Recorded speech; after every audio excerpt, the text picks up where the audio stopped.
We're coming around turn 4 as we are getting close to the end of the first season of Running with the Herd, a McAlester Athletics Coaches Show, presented by Reagan Auto and What About Bob's Restaurant. This is Brandon Green, your voice of the Buffaloes here, and on episode 26, right?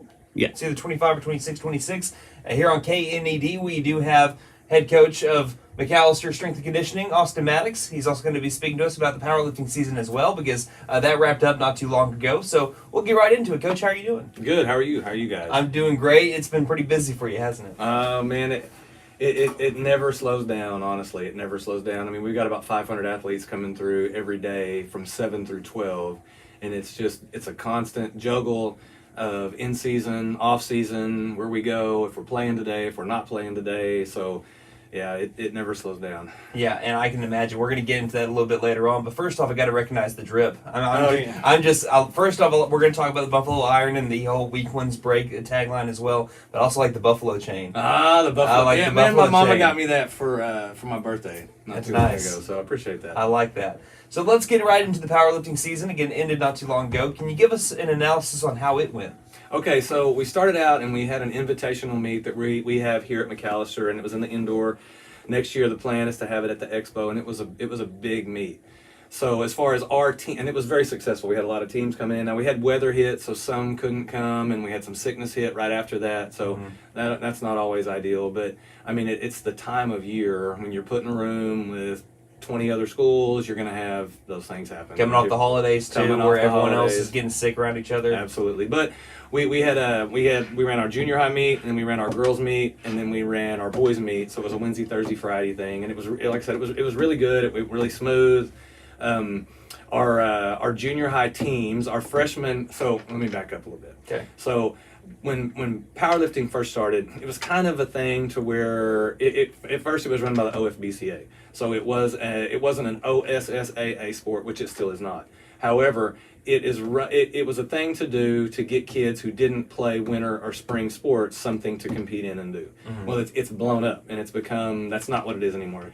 Back then, I would have to turn in a football roster and sign it that it was certified, and the kid had to be on the football roster to power. Wow. Well, now it's every sport. So I mean, we've got kids. We've got track kids only. We've got a golf kids that can come in and compete at Will Force. So and I like that. It's every sport. It's not just, you're not pigeonholed in with just one. I mean, giving kids a chance to succeed and do things. I mean, so, but that being said, we have a lot of kids, more so than ever for me at McAlester since I've been here. We've got kids playing multiple sports. So we've got a lot of kids, playing basketball and wrestling, a lot of kids going to baseball. So our numbers in strength and conditioning are down from what they were when I was doing it before. Mm-hmm. So with that being said, so we were as far as varsity goes, we were a very young team. Mm-hmm. So we were not senior heavy.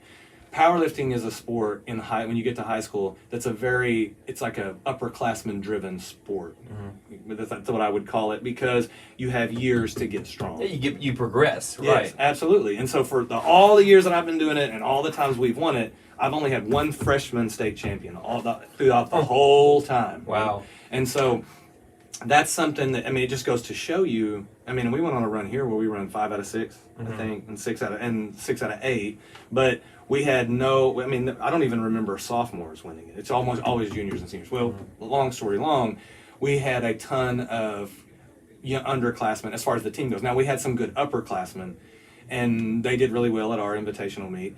Our freshman team, without any basketball kids and without some of the kids that were already going to baseball, which is probably about half our team, we got runner-up as a team, which was really good, and would have easily won the freshman division if we would have had it, if everybody would have done it. Right. But I'm pushing those kids to go. If you got multiple sports, do what you want.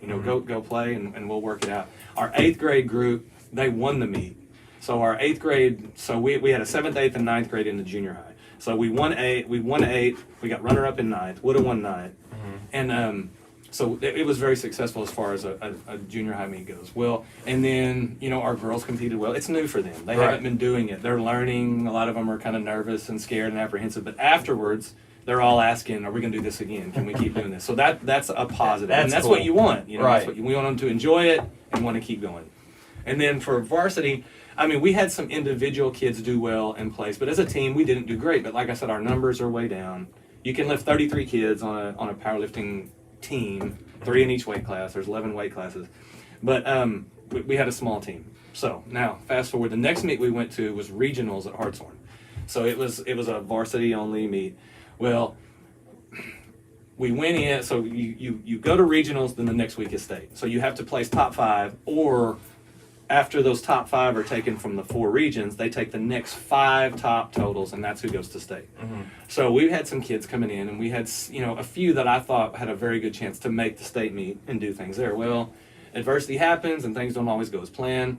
So long story long, we only had 1 kid make the state meet outright. But I would look, and at first, as a coach, I was kind of dejected, and I was sad for those kids, especially the seniors that didn't get to make it. But looking back on it when I got home and the emotion went out of it, I was so proud of them, almost more so, like I told the lady in the paper, than when we were supposed to win state and we won state. Mm-hmm. Because those kids, even though halfway through the meet, those kids knew they weren't going to make the state meet, they kept lifting, mm-hmm. kept competing, and getting personal records and scoring points for the team. That's cool. So at the end of the meet, we end up as actual regional runner-up in 5A with only 1 kid making the meet. And there were 5 teams there, so we beat 4. We got runner-up. So I was super proud of that, super proud. And then we took Baylor Moore to state the next week, and he went in as a 19. He ended up moving up 2 places, so he finished 17th overall in his weight class, but he hit some PRs at state. So that's all you can ask kids to do. That's all. Compete. Even if you know you're not going to win and you're competing, integrity, I mean, those are the things that, we're pushing, what I mean? Right. So that's the synopsis of the powerlifting season this year. And I mean, it wasn't as successful as we would have liked medal-wise, but like I said, I was so proud of those kids that kept competing in Hartshorn at the regional meet where we end up, beating 4 other teams. Mm-hmm. That's my alarm. It's okay. First hour ago. So that's it. And I don't mean to single out anyone else here, but this is a pretty cool story here. I mean, correct me if I'm wrong, but Trip Terrell is going to be going to further his education and also joining a powerlifting team. I think he's thinking twice about that. I don't know exactly what he's going to do. Well, I saw it on social media, so I just wanted to that was awesome. Because he's only the 2nd kid ever out of McAlester that signed to powerlift in powerlifting college. And Tripp competed real well all year. Cameron Roush competed really, really well all year. James Barr did real well for us. And I've talked about Baylor Moore. So, I mean, all those kids did a great job at regionals of pushing and trying to still win for McAlester and for the team, even though individually they knew they weren't going to go, Well, we're here with Running with the Herd with, again, head powerlifting coach Austin Maddux and also strength and conditioning coach. And now we pivot over to strength and conditioning more. So outside of powerlifting, going into a strength and conditioning update. How's everything going now? Smack dab into the spring sports season. Talk about having to, you were just mentioning as we were beginning the show, having to juggle off-season and in-season. How does that go? Well, it's when you go through the year, in the fall, you're not, as far as when I'm talking about the different hours, because we've got boys class, girls class, and then we've got a mixture of classes. So when you're programming in the fall, you've only got 2 teams that are playing multiple times a week. Mm-hmm. Then football plays once a week. Cross country runs, they don't run every day. Right. So it's kind of easier to juggle that. Then you get into the winter and you've got 2 teams that are playing multiple, well, 4 if you count, but I'm sorry. Right.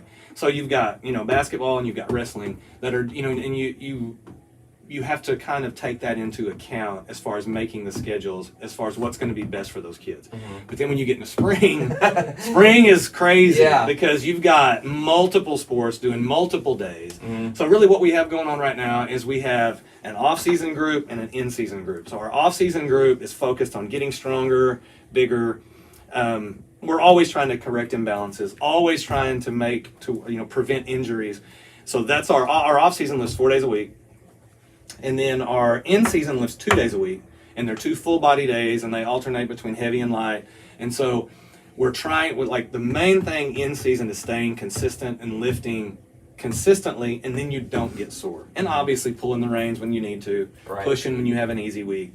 But, it's going great. It is. I mean, it's, you know, you're now, once again, strength and conditioning for a lot of kids in the school is new. I mean, it's the second year we've done it. However, the first year you're like thrown into the fire and you don't know what you're doing and you're learning it. And like I said, you stack years on top of each other. Right. And so, you know, starting to hear people talk about, you know, how much different we're looking, how much, I mean, our injuries are down. You know, we don't have near as many injuries. And that was a big focus going into this year, getting it in the first year, introducing it to the kids, getting stronger, faster, in better shape. And then, you know, you always stretch and do prehab stuff. But then this year, the big focus, we had the strength, we had the running, we had all that in, the agilities. This year it was preventing injuries, staying on the field longer, and then prolonging the strength into the season. You know, getting the kids to realize every level of athletics lives in season if they want to be good. Whether you're in high school, college, pros, I mean, study it. There's no point in getting stronger and faster and bigger and then losing it all when you're going to compete. You know, you have to find a way to prolong that as long as you can with the hours they put in, with hard to eat right when you're in season because you're running all over the place, you know, and then you're also, they're kids, you know, they're doing kid stuff, and then they're school, and trying to find the balance to keep them healthy, to keep them strong, and keep them winning, because that's the name of my job, is trying to help us win. Seems like you get a lot of sleepless nights sometimes trying to figure all that out. Well, you know, that's crazy. And you sit and you think about, am I doing this right? Because there's a million methodologies. Right. You know what I mean? It doesn't matter if you're talking about sports, if you're talking about the weight room, if you're talking about running. Well, it's hard enough for college, and you're doing it for the high school level amongst all these different sports too. That's crazy. And you know, so in our hours, 10 through 12, and then freshman catch-all. It's talking about high school. We have, you know, multiple sports, multiple seasons, all in one, you know, so it's not like in college where football team meet at 7, basketball team meet at 8. So you individualize more. So ours is more of a holistic approach to making a better athlete, making a stronger athlete, making a more symmetrical athlete. And when I say that, we do so many things. I feel like we've had this conversation. We do so many things in the front of our body with our phones, our computers, driving. Everything is in the front, so it's trying to be symmetrical. Because an unsymmetrical, you know, a body that's not symmetrical is going to get hurt. So we have to do twice as much on the posterior chain of our body, the backside, to overcompensate for lifting the front side and everything we do in the front of our. You know what I mean? Like I said, electronics, and if you just see the way I'm sitting right now. We sit, yes. And so you're constantly trying to tweak that and find better ways to do it, and it's constant, and it's really no different than whenever I coached. I'm up at night worrying about, are these plays gonna work? You know what I mean? And then, like right now, you're worrying about, well, should I do this different? Should I do that different? And at some point in time, you just got to stick to what you believe, and buy-in is the biggest thing. You know, I mean, it really is. So one thing that's been new since the last time that we met is you had the Twitter page, the McAlester Buffalo Iron, but now we've added some videos, and that's going on Facebook as well. Tell us about how that came to be, and also the McAlester Strength and Conditioning Athletes of the Week. That's pretty cool. Okay, so I wanted to get it out there and praise our hard work. You know what I mean?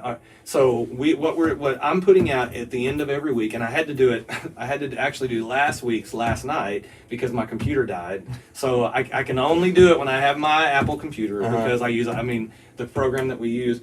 But I've had the videos. I just haven't been able to put it together. So I started putting out just highlights of the week with music, and so the kids can see themselves lifting, parents can see kids lifting, and kids want. That's the world we live in. You know, I've got daughters and TikTok videos, and let's go shoot a video here, there. That's what they want to see. That's what they see pro athletes doing. That's what they see college athletes doing. So I want them to see themselves doing it. Yeah. So I started putting out the videos of just clips of them working out to a song so they could see it. Well, then I wanted to start highlighting individual players that work hard. So we started doing it, 7 through 12, boy and girl, each week. Now, if I don't have somebody that I'm not going to nominate someone that I don't feel is working hard, right? So it may be the same kid multiple times. We haven't had that yet. Yeah. But I just want that to get out there too. So just acknowledge their hard work. You don't always get to tell every kid every day the good things you see. Right. And as coaches, we seems like we're fixing problems more than we're praising you for not having a problem. So it's just a way for us as the school to put it out there so the kids can see and the parents can see who's working hard, and it turns into a motivation for kids who are not. Right, and in other sports, say like baseball or football, basketball, so on and so forth, you can see the direct results if you're training well or if the practice pays off because you see it in the wins or in your stats. But in strength and conditioning, you may not see that as well. Right. So that's a good way to be able to give you your praise instead of just being out there on the field or on the court for you. But you also, I was mentioning this earlier, on your hoodie or your pullover, week one's break. I want to know how that came to be and how that became your tagline. Well, let me back up for just a second, because something that you said, for me, it does not take.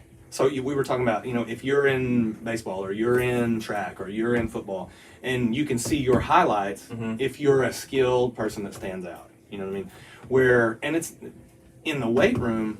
I want to honor kids, not just the strongest kids or the fastest kids or the ones that can squat the most.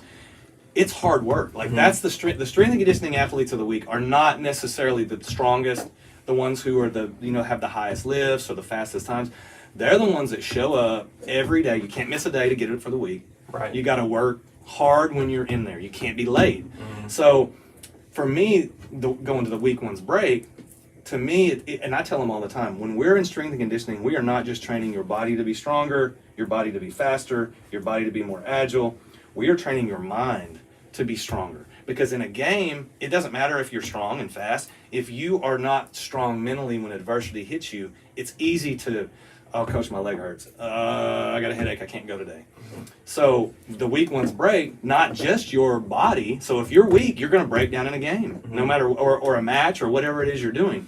So you want to be strong physically, but you have to be strong mentally too. So when I put week one's break or WOB at the end of each one, that's what I'm talking about. Yeah. I'm trying to get those kids to buy in that, and not just athletics. Like, I don't want to get on my soapbox here, but when they turn, they're going to turn into little adults, you know what I mean? And they're going to have families, and sometimes it's if you're weak-minded, it's easy to quit that job if you don't like your boss. Or I don't feel good, so I'm going to call in this day and this day and this day. You have to be strong mentally to survive. I mean, you do. I mean, not only in athletics, not only in high school, but as adults and moving on after high school. Like, I want to give them something they take after high school, and we all do as coaches. Like, we're all pushing this. We want to give them something that carries them through life, where they look back and they go, I got through that. That was tough. This is what they were talking about.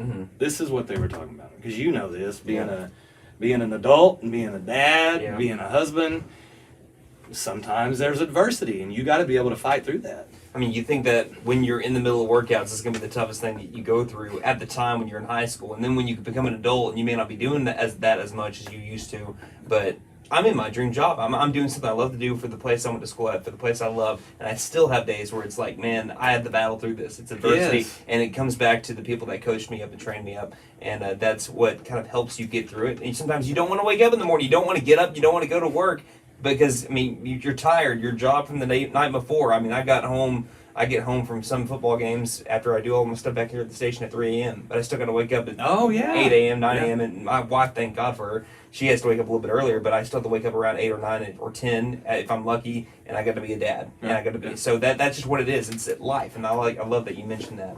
But let's go to our last one before we take a break, and we just have some fun questions here as well. Summer Pride is around the corner. Are you excited? Are you getting a little bit nervous? Are you? Well, I am excited because, I mean, we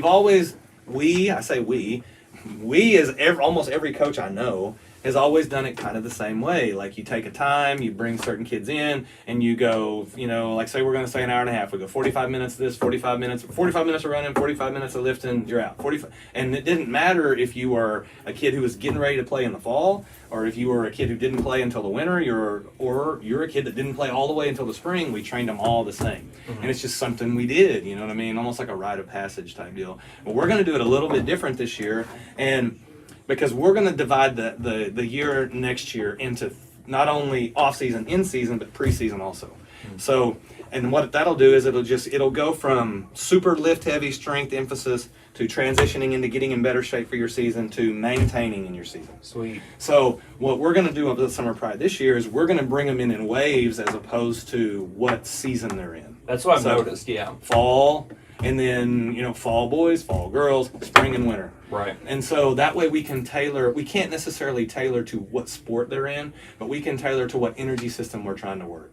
And so I am excited about that, because that's something that's going to be new, you know what I mean, that we haven't done here before. That, I mean, I really don't know a lot of coaches that have, you know, when I talk to them about stuff. But I'm very excited to see how that, you know, unfolds and the success that we get from that. So yeah, I'm excited about Summer Friday. That's right around the corner. All right, we're going to take a 60-second break, and we're going to be wrapping things up when we return. Here with, again, McAlester Strength and Conditioning head coach Austin Maddux on Running with the Herd, episode 26 on KNED. Reagan Auto is a Reader's Choice Award-winning automotive repair shop. We are currently searching for an automotive technician to join our team. We're looking for someone who is energized and ready to provide quality service to our customers. Our ideal candidate will have technician experience of at least 1 year. If you're interested in this opportunity to work in a fast-paced atmosphere, email your resume to reaganauto.ok@gmail.com. What About Bob's Restaurant, the home of Bob's Sunrise Surprise, is located at 610 North Main in McAlester. What About Bob serves up your favorite comfort food 7 days a week from 7 a.m. to 2 p.m. Go down and see Olivia and the gang for breakfast and lunch. What About Bob's Restaurant, open 7 days a week from 7 a.m. to 2 p.m. Check them out on their Facebook page, What About Bob's, 610 North Main in McAlester.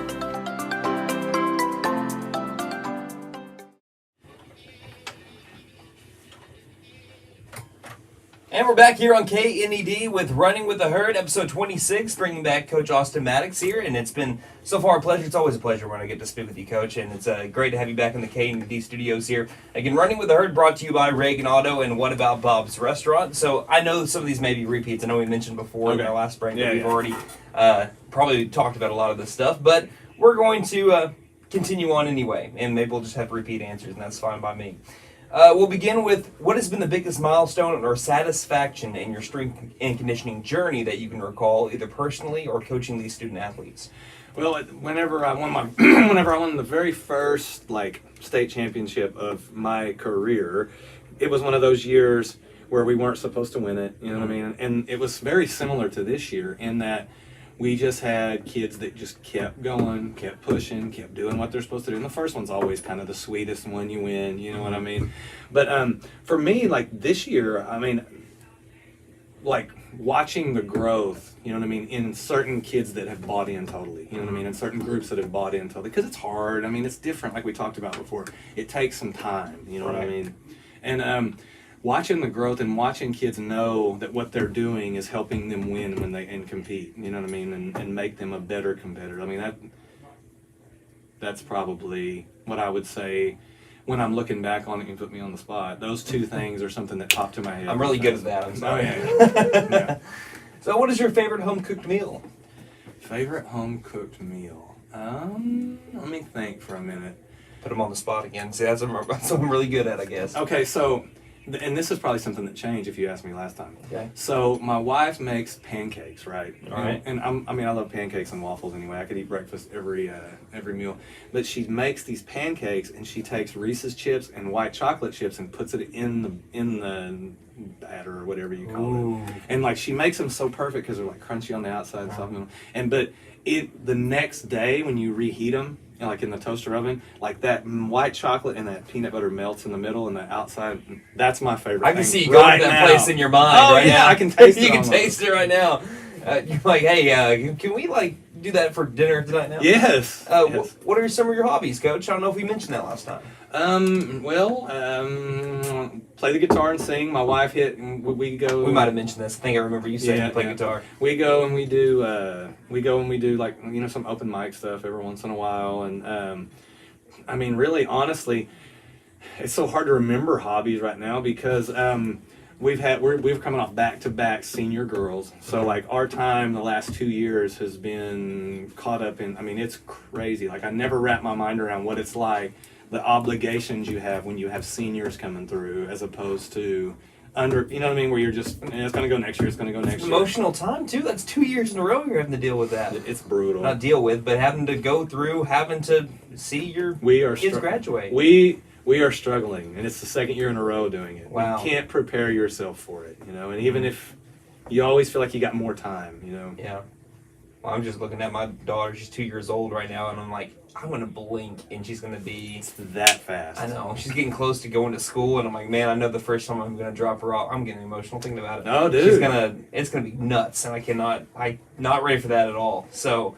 I'm like a big baby, man. I am, man. I never was like that big of a baby until you see your daughter. Just and we'll be watching the show or something, and my wife will be like, "Are you crying?" Like, no, I got. Is it Bluey? I got sand in my eye. Mine's the wind was Bluey. blowing. It's allergies. Yeah, I mean, I think I was like, man, I watched a cartoon show, but at the time she was like 2 months old. And she's in my arm, and I'm just having something kind of being in the background. Something catches her eye, and Bluey's playing. I'm like, oh my gosh, am I crying, Bluey? Well, you're still so young. Get ready. The older you get, the worse. I can't wait. Next question: are you superstitious? Do you have a morning routine that you have? Man, I don't really have. I'll tell you something I started doing. I saw this little thing not too long ago that this mind guru guy put out, and they said brush your teeth with your left hand, and it makes you use the opposite side of your brain. And it kind of resets. So I do that, you know what I mean? Take, 20 deep breaths as soon as you get up to fill your body with air. Look in the mirror and tell yourself you love yourself. I mean, there's just certain things you can do. But one thing that I do is when I'm feeling too tired or feeling stressed or anything like that, I take the coldest shower I can. Like the coldest shower I can possibly take. And it's you can look it up. It's the vagus nerve reset and all these different things. I'm kind of weird about stuff like you're that okay. anyway. But as far as hardcore superstition, I guess the only one I can really think of is if you open a pocket knife and hand it to me, you're closing it. I'm not closing it.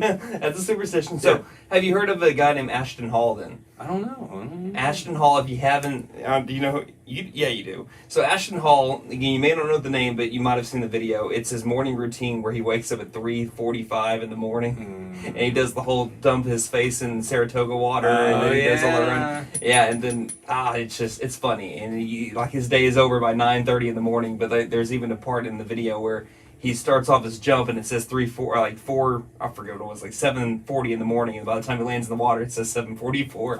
It's just a funny video, but he has made buttloads of money from Saratoga water because he's taking Saratoga water and he's pouring it. I don't even know what that is. I didn't know either until he got it on this video, but he dumped his face in a bowl of ice water twice in one video, especially once when he's in a suit and everything getting ready for conference calls, which is totally fake. But so my question to you is, you said you take a cold shower, so if you're going to do the whole face in a bowl of water, what's your favorite brand of water? Do you have a favorite brand of water, or is water to you? Let me think. Okay, so my wife bought us these little hydrogen bottles, right? Mm-hmm. And so you put water in them, and just regular tap water or bottled water or whatever, and you hit this button, and I don't even know how to say this, it puts hydrogen in the water. Yeah. Okay, so what's weird is it makes it super cold, and it's tastes better than any water I've ever tasted out of any deal. It's this little glass bottle on Amazon that puts hydrogen in the water. I mean, she's always finding stuff like this, which is awesome. But that is my favorite water. It's not a brand. It's hydrogenated water. You got the word too. Yeah, I guess that's the word. I just made that up, maybe. And no, I'm sure it's right. It's better than what I could do, and I speak for a living. And here's our last one. What is some of the best advice you have ever received, whether it be coaching or in life? Well, my grandpa was a coach too, and one of the main things that he told me, and I'll expand on it a little bit. He told me when I took a job as a teacher and a coach, he said, stay out of the break room. Okay?